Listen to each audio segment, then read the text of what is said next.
Kapag ang mga tao ay namatay at ang kanilang mga kaluluwa ay umalis sa kanilang mga katawan, marami ang naniniwala na sila ay direktang magigising sa langit. Ang paniniwalang ito ay nakabatay sa ideya na madalas silang pumupunta sa simbahan, kinikilala ang kanilang pagiging makasalanan, at sinasabing sila ay nagsisi na. Gayunpaman, hindi ito tama ayon sa mga salita ng Panginoong Hesus. Ang pagsisisi na binanggit ni Hesus ay hindi lamang pagkilala na, "Ako ay isang makasalanan."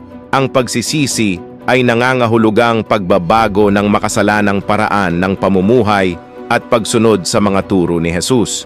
Sabi ni Hesus, "Hindi ang bawat nagsasabi sa akin, 'Panginoon, Panginoon,' ay papasok sa kaharian ng langit, kundi ang gumaganap ng kalooban ng aking Ama na nasa langit."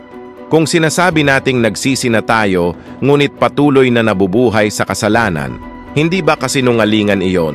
Kung naniniwala ka na ang mga tunay na nagsisisi lamang ang makakapasok sa langit, tumugon ng Amen.